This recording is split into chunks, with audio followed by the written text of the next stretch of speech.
मनोबल और लाख समझाने के बाद जब लड़की की शादी उसकी इच्छा के बिना एक रमेश नाम के गंवार लड़के से कर दी गई थी, तो सुनीता निराश मन लिए एक बहू और पत्नी के रूप में लड़के के घर आ गई थी। तभी सुहाग रात के वक्त लड़का दूध लेकर कमरे में आता है और सुनीता के पास बैठ जाता है।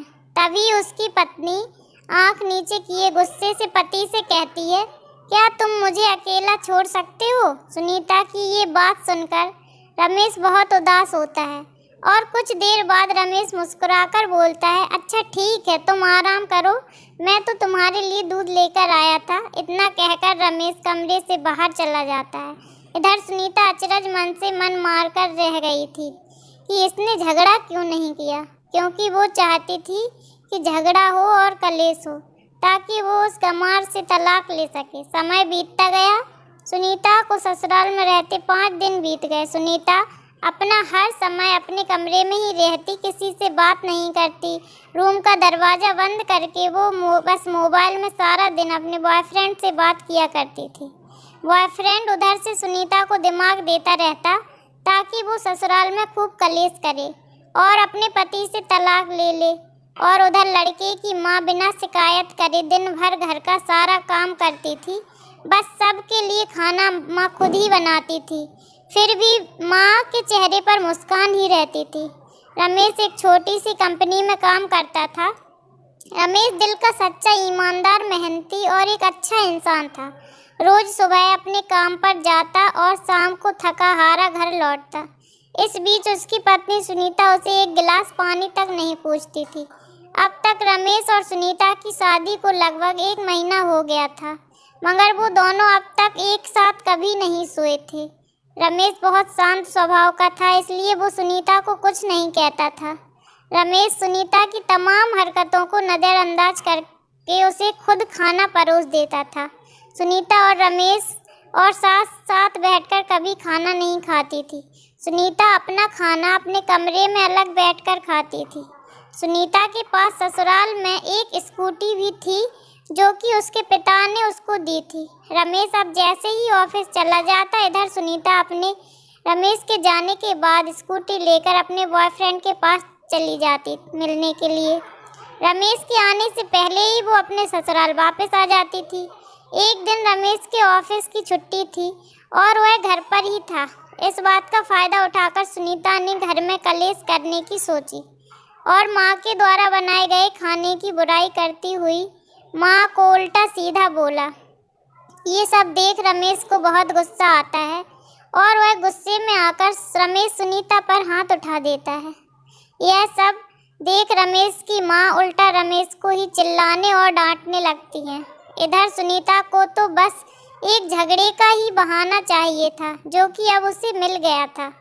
तभी सुनीता गुस्से में बिना बोले स्कूटी लेकर अपने बॉयफ्रेंड से मिलने चली जाती है और अपने बॉयफ्रेंड के पास जाकर कहती है, अब एक पल भी मुझे उस घर में नहीं रहना।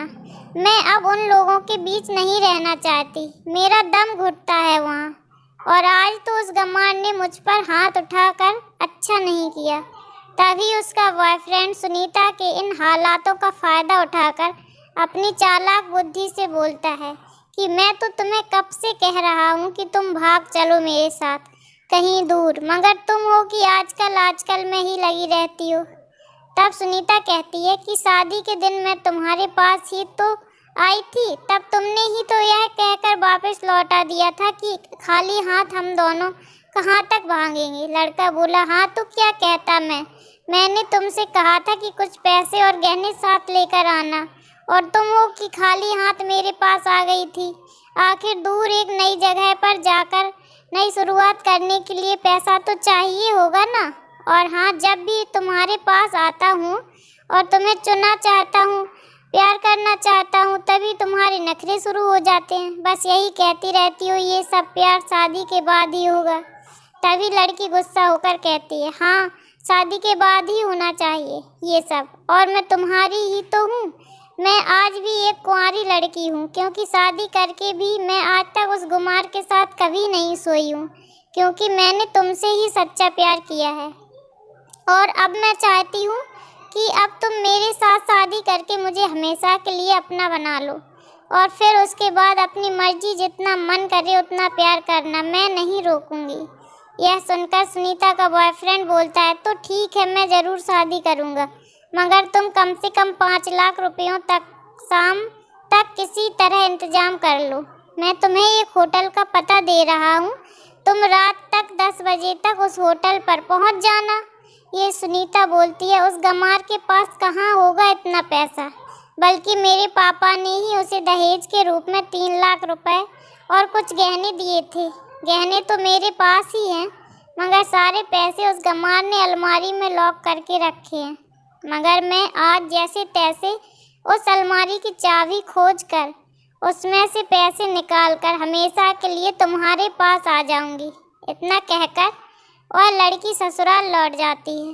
लड़की ससुराल पहुंचकर अपने पति और सास से लड़ाई करती है और भी उन पर खूब चिल्लाती है। फिर भी पता नहीं क्यों रमेश और सास सुनीता की प्रतिक्रिया नहीं देते, सब अनसुना करते रहते हैं। तभी गुस्से से तिलमिलाती हुई सुनीता अपने कमरे में चली जाती है। तभी सुनीता के मोबाइल पर सुनीता के बॉयफ्रेंड का मैसेज आता है।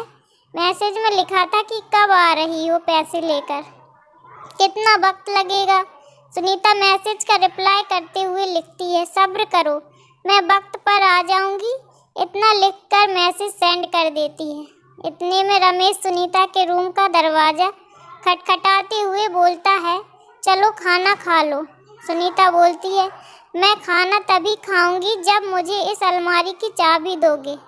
रमेश कुछ देर चुप रहता है और कुछ सोचकर अलमारी की चाबी निकालकर दरवाजे के नीचे सुनीता के रूम में खिसका देता है।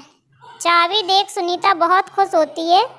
रमेश बोलता है, ये लो चाबी और चलकर अब खाना खा लो, क्योंकि मैंने और माँ ने अभी तक खाना नहीं खाया है। माँ ने कहा हम आज साथ बैठकर खाना खाएंगे। सुनीता कहती है, माँ और तुम खाना खा लो, मैं बाहर से ही खाना खाकर आई हूँ, भूख नहीं है अब। ये सुनकर रमेश वहाँ से चला जाता है। तभी सुनीता जल्दी से चाबी उठाती है और अलमारी खोल देती है। अलमारी खोलते ही उसकी आंखों के सामने दहेज से मिले हुए पैसे और गहनों के साथ उन पर एक डायरी भी रखी हुई थी। सुनीता के मन में जानने की तीव्र इच्छा हुई कि आखिर ये डायरी कैसी है जो इतनी संभाल कर रखी गई है। सुनीता ने डायरी उठाई और खोलकर पढ़ने लगा। डायरी में जो लिखा था वो पढ़कर सुनीता के होश उड़ गए। डायरी में लिखा था, प्रिय पत्नी, मैं सब जानता हूँ तुम्हारे बारे में, क्योंकि हमारी शादी से पहले ही तुम्हारे पिता ने मुझे ये सब बता दिया था कि तुम किसी लड़के से बहुत प्रेम करती हो। मगर तुम्हारे पिताजी ने सब पता लगा लिया था कि जिस लड़के से तुम प्यार करती हो उसकी पहले शादी हो चुकी है। वो लड़का पैसों और हवस की खातिर पहले ही कई लड़कियों को धोखा दे चुका है। पर आपके पिता जो आपको उस लड़के के बारे में कुछ भी ना बता सके, क्योंकि उन्हें पता था कि ये जो इश्क का नशा है वो हमेशा अपनों को गैर और गैरों को अपना बना देता है। उस समय तुम्हारे पिताजी कुछ भी समझाते तो तुम ना समझ पाती, इसलिए तुम्हारे पिता ने मुझसे हाथ जोड़कर कहा कि मेरी बेटी का हमेशा ख्याल रखना। एक मजबूर बाप के मुंह से अपनी बेटी की कहानी सुनकर मेरी आंखों से आंसू आ गए और मुझे ये यकीन हो गया कि एक अच्छा पति होने का सम्मान मुझे मिले या ना मिले, मगर एक अच्छा दामाद होने की इज्जत मैं हमेशा पाता रहूँगा। और मुझे दहेज में मिले सारे पैसे और गहने तुम्हारी अलमारी में रख दिए हैं, क्योंकि दहेज के नाम से मुझे नफरत हो चुकी थी। इसी दहेज की वजह से मैंने अपनी बहन और अपने पिता को खो दिया था। अपने अंतिम समय में मेरे पिता ने मुझसे कहा था कि किसी भी बेटी के बाप से दहेज मत लेना बेटा। इसके अलावा उस डायरी में यह भी लिखा था कि तुम मुझसे आज़ाद हो और कहीं भी जा सकती हो। डायरी के बीच के पन्नों में तलाक के पेपर रखे हैं, जहां मैंने पहले ही साइन कर दिए हैं। जब तुम्हें लगे कि इस गंवार के साथ नहीं रहना, तब तुम भी तलाक के पेपर पर साइन करके रख देना, फिर अपने सारे पैसे और जेवर लेकर जा सकती हो। ये सब पढ़ लेने के बाद डायरी के पन्ने आंसुओं से भीगने लगे थे। सुनीता को खुद पर बहुत गुस्सा आ रहा था। सुनीता पति के इस प्रेम और सादगी को समझने लगी थी। रमेश के लिखे हर शब्द सुनीता के दिल में प्रेम और सम्मान की लहरें पैदा कर चुकी थी। अपनी धुंधली आंखों से आंसू पोंछते हुए सुनीता ने डायरी का जब एक पन्ना पलटकर देखा तो वहां लिखा हुआ था कि प्यारी पत्नी, मैं तुम्हें इसलिए मारा क्योंकि अपने माँ को बुरा भला बोला। कौन बेटा ऐसा होगा जो अपनी माँ की इतनी बुराई सुनेगा, इसलिए मुझे माफ़ कर देना। मैं गुस्से को काबू न कर पाया क्योंकि मेरे लिए माँ का दर्जा सबसे ऊंचा है और आपको मैं अपना हमसफ़र बनाकर, अपनी दुल्हन बनाकर लाया हूँ, आपसे ज़बरदस्ती करने नहीं।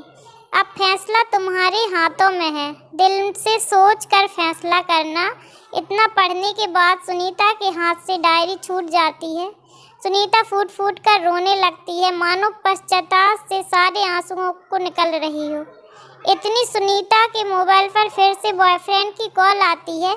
यह देख सुनीता गुस्से से मोबाइल को स्विच ऑफ कर देती है और उसमें से सिम निकालकर तोड़ देती है। डायरी में रखे तलाक के पेपर को फाड़कर फेंक देती है। अब सुनीता को समझ आ गया था कि जिससे वो अब तक प्यार कर रही थी उसे तो सिर्फ पैसों से प्यार था, जबकि सच्चा प्यार करने वाला तो मेरा पति ही था, जिसे सब कुछ पता होते हुए भी मुझसे इतना प्यार किया और पिता का सम्मान भी रखा। इतने में रोती हुई आवाज़ में बोलती है, मैं अपने पति का प्यार क्यों नहीं समझ पाई अब तक। फिर किसी तरह खुद को संभालते हुए अपने रूम का दरवाज़ा खोला और जाकर अपनी सास और पति के चरणों में गिर गई। माँ बहू को उठाकर अपने सीने से लगा लेती है।